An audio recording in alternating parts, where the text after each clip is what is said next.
வணக்கம் மக்களே, இன்னைக்கு நாம என்ன பார்க்க போறோம்னா டெஸ்ட் போட்டியை T20 போட்டியாக மாற்றிய ஜெய்ஸ்வால், விழிப்பிதுங்கிய இங்கிலாந்து. அதாவது இங்கிலாந்துக்கு எதிரான முதல் டெஸ்ட் போட்டியில் இந்திய அணி அதிரடியாக விளையாடி ரன்களை குவித்து வருகிறது. 5 போட்டிகள் கொண்ட இந்த தொடரின் முதல் டெஸ்ட் போட்டியானது ஹைதராபாத்தில் தொடங்கியது. இதில் டாஸை வென்ற இங்கிலாந்து அணி முதலில் பேட்டிங்கை தேர்வு செய்தது.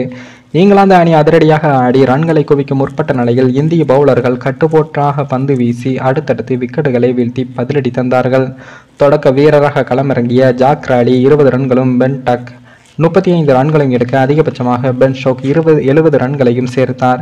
இதனால் இங்கிலாந்து அணி முதல் இன்னிங்ஸில் 246 ரன்களுக்கு அனைத்து விக்கெட்டுகளையும் இழந்தது.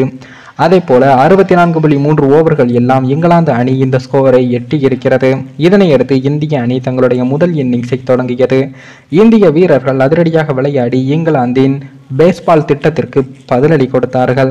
அதே போல இந்திய மண்ணில் டெஸ்ட் கிரிக்கெட்டில் அதிரடியாக விளையாட வேண்டும் என்றால் இப்படிதான் ரன்களை சேர்க்க வேண்டும் என இங்கிலாந்து வீரர்களுக்கு ஜெய்ஸ்வாலும் ரோஹித் சர்மாவும் பாடம் எடுத்தார்கள். ரோஹித் சர்மா ஒரு முனையில் கொஞ்சம் அமைதி காக்க இளம் கன்று பயம் அறியாது என்பது போல ஜெய்ஸ்வால் தொடக்க வீரராக பட்டையை கிளப்பினார். சேவாக்கும் கங்குலியும் கலந்த பேட்ஸ்மேன் போல ஜெய்ஸ்வால் விளையாடினார். ஜெய்ஸ்வால் 47 பந்துகளில் எல்லாம் அரை சதம் கடந்தார். இதில் 7 பவுண்டரிகளும் 2 சிக்சர்களும் அடங்கும். அதே போல ஜெய்ஸ்வால் மற்றும் ரோஹித் சர்மாவின் அதிரடி ஆட்டத்தால் இந்திய அணியானது முதல் 6.3 ஓவர்களுக்கெல்லாம் 50 ரன்களை கடந்தது. 10 ஓவரில் 68 ரன்களை கடந்த இந்திய அணி அபாரமாக விளையாடி வருகிறது. இதனால் இங்கிலாந்து அணியின் ஸ்கோரை இந்தியா விரைவில் முந்திவிடும் என்று எதிர்பார்க்கலாம்.